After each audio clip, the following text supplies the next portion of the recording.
Former First Lady Michelle Obama has a message for Americans ahead of this year's midterm elections. We've got to vote like the future of our democracy depends on it. That is what she's saying in a letter titled Fight for Our Vote. This was published as an ad in the New York Times.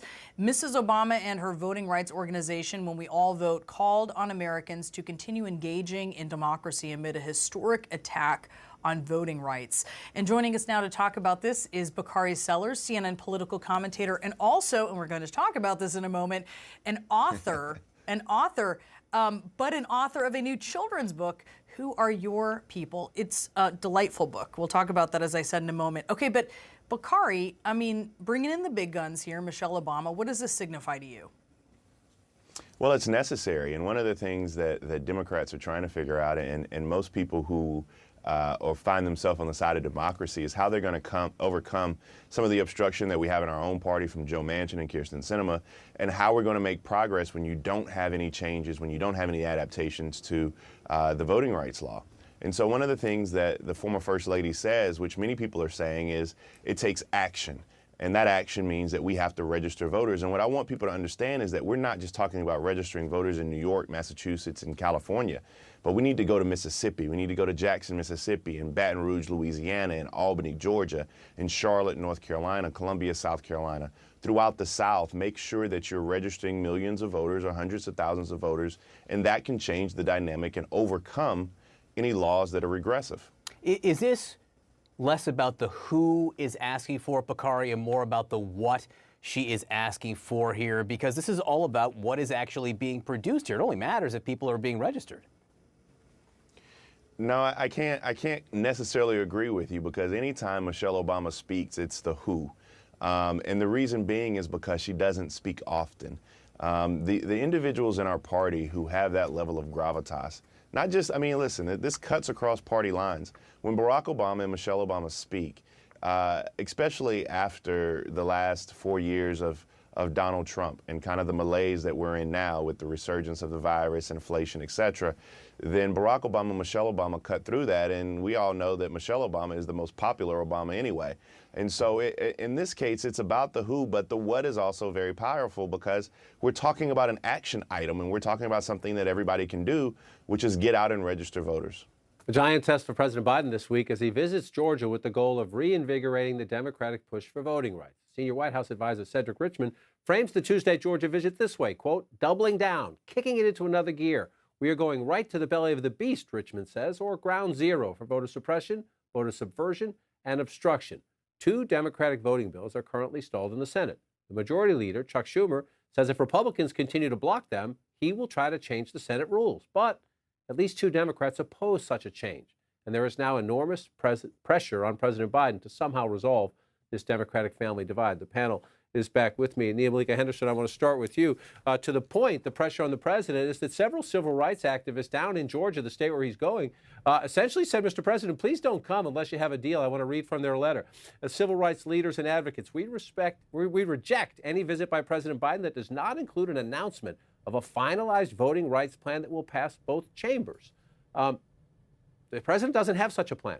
No, he doesn't. This appears to be yet another speech. The president gave a speech in June on voting rights. He gave a speech in July as well on voting rights, and nothing much has changed in terms of what Joe Manchin, in terms of what Kirsten Sinema would actually do in terms of a carve-out for voting rights around the filibuster. So this could be deja vu all over again for this president. He's essentially bringing a speech to what is a knife fight, and you've seen this all across the country in states like Texas, states like Georgia, where Republicans have been very successful in rewriting the voting rules in their states to make it more difficult to vote and also make it where the state can actually overturn the will of the people and wrest control of the counting from different counties. So, you know, this is going to be a speech. It's going to be much watched, but I think it's going to leave a lot of civil rights advocates as well as progressives very disheartened about the future in terms of voting rights in this country.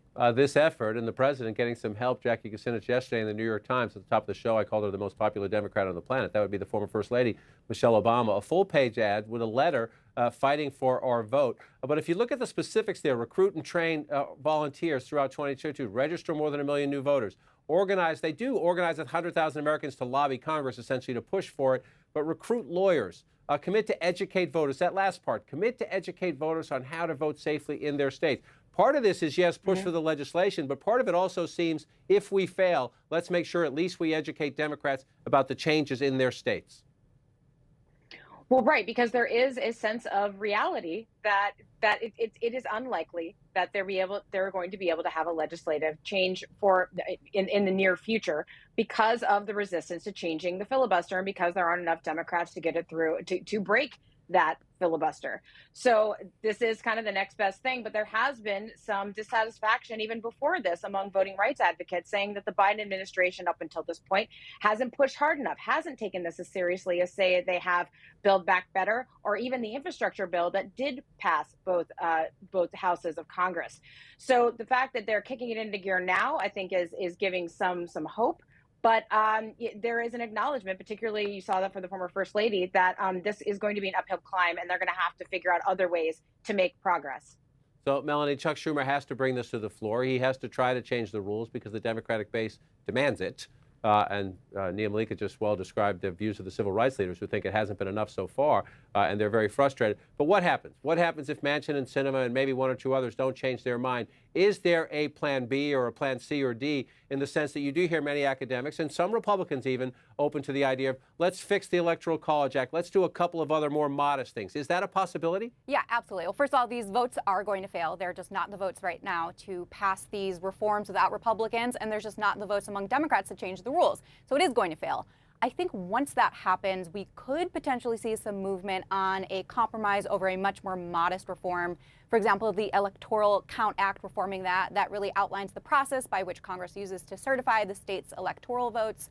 Top Republicans have left the door open to that. They're really nervous about this effort to potentially change the filibuster. So I think that's why you're seeing them warm up. Democrats have ruled that out so far because they don't want to undermine their effort to get something larger. But I think once they see there is no other options, we could potentially see them come together on something much more modest like that.